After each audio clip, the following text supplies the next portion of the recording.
La clausura de Teleamazonas es ilegal, aparte arbitraria, dictatorial, repentina, surgida de un berrinche de Correa, ¿ya? Que le ordenó el lunes 21 a sus áulicos de la Subtel este documento que lo tenían preparado, notificarlo este martes.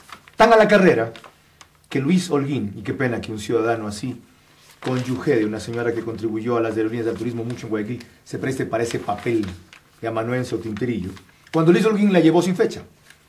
Y la secretaria de la gerencia le advirtió que no podía recibir el documento así. Se fueron corriendo y le pusieron fecha. Pero eso es lo secundario, vamos a lo principal. Si la Subtel consideraba que Teleamazonas había cometido una infracción legal de paso determinada en un reglamento, por la información que transmitió sobre los primeros trabajos de perforación o de exploración en esa época, de PDVSA en la isla Puná, si consideraba que esa información generaba conmoción social o pública, que es lo que dice el artículo para determinar la infracción, no es así como tenía que proceder. Tenía que notificar a Teleamazonas con la sanción de 3 días, dicen ellos. Uy, qué buena gente, qué compasivos, como es primera vez, pónganse de acuerdo, pero el gobierno dice que son reincidentes. Como es primera vez y como estamos por Navidad, podían haberle echado 90 días, le dan solamente 3 días. ¿Ya? Tenía que haberle notificado con la sanción de suspensión por 72 horas y luego dejar correr el plazo de 8 días por si el sancionado quería apelar. No dejan correr el plazo. Dice, resuelve, artículo 1, imponer a la compañía Centro de Radio y Televisión Caratel C.A., concesionaria de Canal 4 VHF denominado Teleamazonas, matriz de la ciudad de Quito, provincia de Pichincha, la sanción de suspensión de emisiones de la estación por 3 días, 72 horas, contados a partir del momento de la notificación.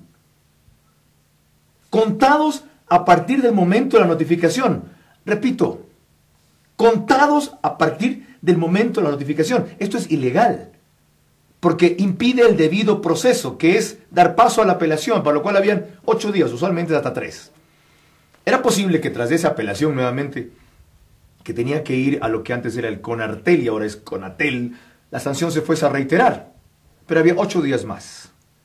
Omiten ese paso y ordenan la suspensión de emisiones inmediatas. ¿Por qué lo hace Teleamazonas? También eso es importante preguntarse, y lo fui a averiguar. ¿Por qué lo hace Teleamazonas? Que podía no haber acatado esta orden ilegal, porque la Subtel se podía inventar que incurrían en otro desacato peor, que por razones técnicas habían ignorado una disposición de desconectar transmisores. Y en ese caso, la sanción era una clausura ya definitiva, no temporal, como esta. Por eso el canal escoge el menor de los males, que es acatar bajo protesta, dicen, una orden ilegal. Y por eso le dice a Freddy Paredes, este ingeniero Fabián L. Jaramillo Palacios, que pasará a la historia de la vergüenza de la libertad de expresión en el Ecuador, superintendente de telecomunicaciones, le dice alrededor de las 5:10, 5:15, no entiendo por qué todavía siguen transmitiendo. Ahora, ¿por qué lo hace Correa? Porque la gente ve y cree en Teleamazonas. Y pues el gobierno le teme a esa y a todas las otras expresiones de libertad en este país. Porque quiere mandar una señal a todos, no solo medios de comunicación, ojo, no solo periodistas, ojo, ciudadanos. Ya los que han opinado de cualquier tendencia en contra están comenzando a ser enjuiciados. A mí por segunda vez me llama la Fiscalía General del Estado. Y después les contaré por qué.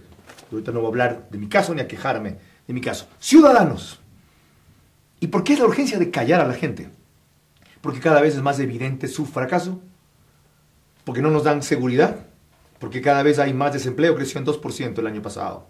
Porque no ha sido el nivel de crecimiento económico que se esperaba.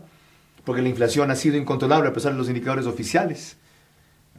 Porque la corrupción se desata especialmente en contratos con Venezuela. Porque dicen que firman un acuerdo con China y luego lo tiran abajo. Sí, no tengo que recapitular por qué.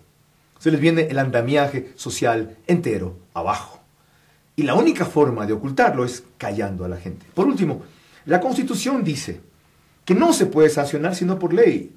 Y están sancionando a Teleamazonas por un reglamento. Entiéndanlo todos de una vez.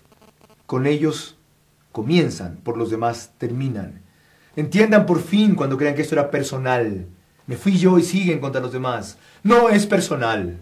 Se fueron contra Jorge Vivanco, se fueron contra Jorge Ortiz, se fueron contra Tania Tinoco, se fueron contra Talía Flores, se fueron contra el Pájaro Figueroa, se van contra quien sea que discrepe de cualquier tendencia. Está claro que es la única forma de hacer que sobreviva un sistema totalitario. Lo de Teleamazonas es ilegal y tenemos que resistirlo, denunciarlo y rechazarlo en todas las instancias pacíficas y democráticas que quepan. ¿Ya? Es hora de manifestarse a favor de un canal, mañana será de una radio. Cerraron Radio Arutam también, por motivos parecidos. Ya, el trastornado mental está demente. Y eso sí es más peligroso todavía. Una pregunta. Muchos dicen que los medios de comunicación no defienden los intereses de la gente, sino los intereses de los dueños de esos medios o otros intereses. ¿Cómo entonces hacerle entender a la gente o explicarle a la gente que es su libertad la que está en juego cuando están combatiendo al medio de un banquero, por ejemplo? Si los medios de comunicación no los defienden a ustedes, o no los defendí yo, hay mecanismos para reclamar. Hubo desde gente que fue afuera del canal cuando estaba en contacto directo, un grupo de señoras, un colectivo femenino, a decirme, no nos ve, ¿por qué no participamos en la discusión de la Constitución? Y fueron con mariachis y serenatas de una manera de paso muy vistosa y muy alegre. Los tomé en cuenta. No los ven a ustedes porque no son noticia, tienen eso claro. Sean noticia y están en los noticieros. Así fue como se visibilizaron los indígenas desde el 92 y más recientemente la ruptura de los 25, primero. Segundo, si son objeto de algún tipo de discriminación, de cualquier manera, hay mecanismos legales para reclamar. Y tercero, aunque sea el canal de un banquero, ese tiene derecho a la libertad de expresión. ¿Alguna vez me han visto a mí quejarme de los insultos de Paco, ¿cómo se llama? Paco Velasco en su radio. ¿Alguna vez me han visto a mí pedirme que la cierren? ¿Alguna vez me han visto a mí replicar siquiera los ataques que él motiva contra mí? Me vieron a mí defender a buenos muchachos, por Dios, que no es ataque político, ¿ya? Que es bajeza cómica. ¿Alguna vez me han visto a mí ponerme a llorar porque otros ejercen la libertad que yo reclamo para mí? Ahora, ¿cómo lo van a entender, dices tú finalmente? Solamente cuando suceda. Me temo mucho que esto es un seguro. Uno lo está pagando y lo pagando y lo está pagando y no cree que sirve para nada hasta que se da contra el planeta. Nos vamos a dar contra el planeta. Por Dios, veámoslo a tiempo. Por Dios, reaccionemos a tiempo. Por Dios, véanse en el espejo de Venezuela. Por Dios, véanse en el espejo de Cuba. Por Dios, recuerden que este totalitario quiere imitar esos modelos. Ensalza la revolución castrista. Cumple las órdenes chavistas. Esto no era lo que todos creímos.